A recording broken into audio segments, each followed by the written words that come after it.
Khamenei साहब के इंतकाल के बाद, वो भी हमले में हुए इंतकाल के बाद, सब जानते हैं कि ईरान ने किस तरह की स्ट्राइक इजराइल के साथ साथ मिडिल ईस्ट के अंदर बने हुए कई देशों में बने हुए मिडिल ईस्ट के अंदर अमेरिकी बेस पर किया। पारा उसका चढ़ा हुआ है ही। इन सब के बीच एक खबर आई, खबर ये कि नेतन्याहू को अगले 24 घंटे में निपटा देंगे। जी हां, जैसे ही ऐलान किया गया वैसे ही खबर थी कि नेतन्याहू ने इजराइल छोड़ दिया है।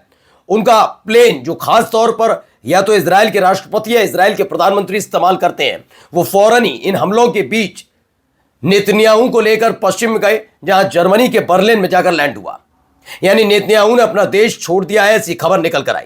खबर यह भी निकल कर आई कि अमेरिका के राष्ट्रपति डोनाल्ड ट्रंप ये तो जानते हैं कि व्हाइट हाउस पर हमला करना इतना आसान नहीं है ईरान के लिए, लेकिन डर लगता है, गला सबका सूखता है। तो आखिरकार खबर निकल कर आई है कि वो एक मिलिट्री बेस कैंप में जाकर छिप गए हैं, जो ईरान की जद से कोसों दूर है। और खास बात यह है कि वहां सारे साजो सामान है जिससे कम से कम किसी भी हमले को रोका जा सके। यही नहीं, इसके अलावा अमेरिका को तगड़ा झटका लगा। उसका एकमात्र ऐसा रडार सिस्टम जिसके जरिए वो पूरे मिडिल ईस्ट में अपने जितने भी बेस कैंप हैं उनकी सुरक्षा कर सकता थे, उसे आयरन डोम, वो तमाम चीजों के होते हुए भी ईरान के एक ड्रोन ने ध्वस्त कर दिया। तेल अवीव पर कैसे कहर बरपा, बहुत सारी खबरें आपको दिखाने जा रहा हूं और दिखाऊंगा कैसे 48 घंटे में इस दुनिया का एक बहुत बड़ा अमीर देश बर्बाद हो गया। नमस्कार, मैं हूं प्राज्वल गौतम और आप देख रहे हैं टाइम्स एक्सप्रेस। सबसे पहले यह खबर आई, ब्रेकिंग न्यूज है। न्यूज क्या है? Netanyahu will be killed in the next 24 hours. यह ऐलान IRGC की तरफ से, ईरान की तरफ से किया गया था। उन्होंने कहा कि जो हुआ खामनेई साहब के साथ, उससे बुरा हश्र नेतन्याहू का होगा।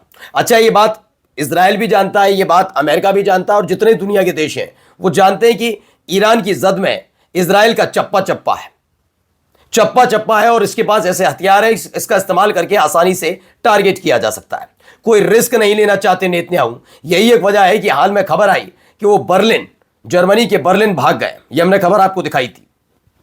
ये जर्मनी के बर्लिन ऐसे वक्त में जाना हुआ जब आसमान में भी बड़ा रिस्क था, यानी आसमान से कहर बरस ही रहा था इजराइल में, और इन सब के बीच उनका प्लेन कैसे भी करके वहां से रफू चक्कर हो गया। बाद में उसकी लोकेशन मिली है कि वो जर्मनी के बर्लिन चले गए और वहीं से पूरे युद्ध पर जो इजराइल पर हमले हो रहे हैं, या फिर इजराइल की तरफ से ईरान पर हमले हो रहे हैं, या फिर ईरान की तरफ से जितने भी अमेरिका की मिलिट्री बेस पर हमले हो रहे हैं, उस पर नजर रख रहे हैं। आइए दूसरी खबर भी दिखाता हूं, ये वीडियो जरा देखिए। ये देखिए, ये खबर निकल कर आई।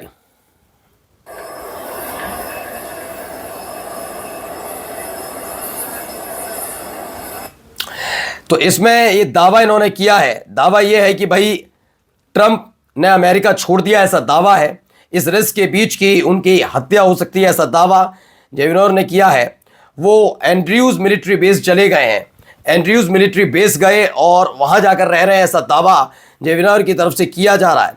अगर ऐसा है तो अब आइए अमेरिका को सबसे तगड़ा नुकसान कैसे लगा मिडिल ईस्ट में, वो भी है, जरा आप देखिए। This satellite image just revealed what the Iranian drone did to the $1 billion U.S. radar at Al Udeid base in Qatar. The FBS-132 upgraded early warning radar is a massive long-range ballistic missile detection system with a claimed range of up to 5,000 kilometers. It's designed to spot targets all across the Gulf, but it was destroyed by a single Iranian Shahed drone that cost only a fraction of the radar's price. This satellite image just revealed what the Iranian drone did to the $1 billion U.S. radar at Al. तो इसमें जो दावा किया जा रहा है इसमें यह है कि ये जो अभी आपने देखा कि एक ड्रोन आता है, इस गोल से बॉल टाइप की चीज से टकराता है और उसे बर्बाद कर देता है। दरअसल ये बॉल टाइप की जो चीज है ये कतर में सेट की गई थी अमेरिका की तरफ से। मिडिल ईस्ट के अंदर देखा जाए तो अमेरिका का सबसे बड़ा मिलिट्री बेस कैंप अगर कोई है तो वो कतर में ही है। उसको अपना सबसे इंपॉर्टेंट कतर में माना जाता है इसका, अमेरिका का। वहाँ बड़े महंगे इक्विपमेंट्स लगे हुए हैं। पिछली बार जब अमेरिका ने हमला किया था ईरान पर और ईरान ने पलटवार किया था कतर पर, तब यही बच गया था फिर भी। लेकिन इस बार एक ड्रोन आता है, टकराता है और इसे बर्बाद कर देता है। दरअसल इसकी जो रेंज है वो 5000 किलोमीटर तक की है, यानी 5000 किलोमीटर के बीच कोई भी अप्रिय मतलब संदिग्ध चीज दिखती है तो सबसे पहले ये एक्टिव कर देता है जितने भी मिडिल ईस्ट के अंदर बने हुए हैं अमेरिकी बेस कैंप। और वही अब नहीं बचा है, यानी आने वाला दिन अगर ये रडार नहीं है तो अमेरिका के लिए और दिक्कत पैदा कर सकता है। इसकी कीमत 1-2 नहीं, मामूली नहीं, $1 बिलियन है। तो ये एक बड़ा झटका अमेरिका के लिए कतर में लगा है ईरान की तरफ से। एक वीडियो देखिए।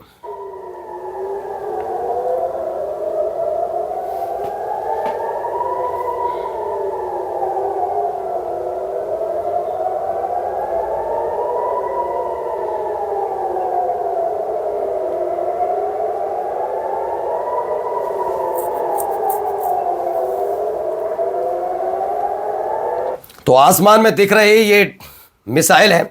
चूंकि अमेरिकन आयरन डोम फिट कर रखा है खास तौर पर अलग अलग जगह, लेकिन इजराइल के अंदर यरूशलेम में भी ऐसा ही आयरन डोम है जो कम से कम fighter jet, drone, missile, rocket इनको रोकने में कामयाब है। लेकिन आयरन डोम सिर्फ सायरन बजाने के अलावा कुछ नहीं कर पाया। यरूशलेम में भारी तबाही की कई तस्वीरें निकलकर सामने आई जो पहले भी दिखा चुके हैं और आगे भी हम आपको दिखाएंगे। कुछ ये भी तस्वीरें हैं 48 घंटे में क्या हुआ इजराइल के साथ, इनको देखिए तस्वीरों को।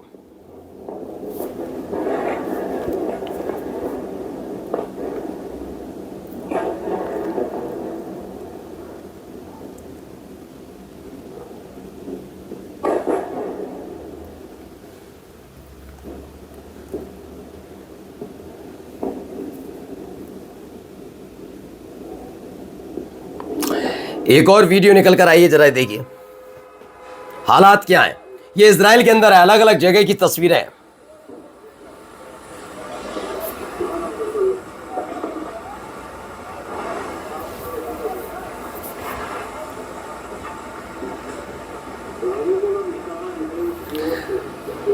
धुआं है, आग लगी हुई है, हर तरफ आलम बेचैनी का भी है।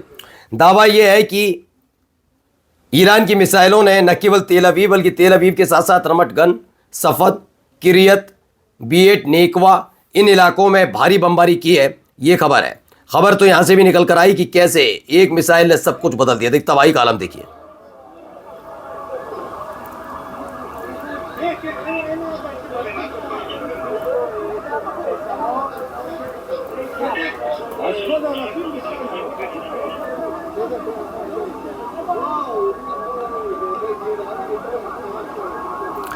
तो हर तरफ मलबा बिखरा पड़ा है। ये इजराइल के अंदर की कहानी है जो फिलहाल ईरान के हमलों से करहा रहा है। ये भी देखिए तेल अवीव से एक और वीडियो।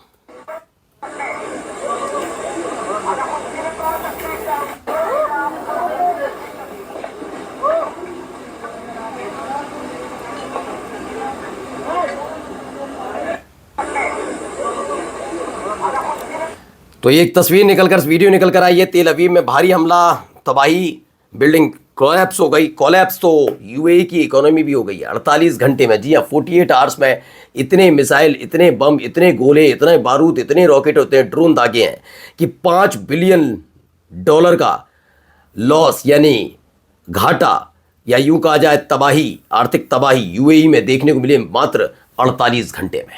नमस्कार।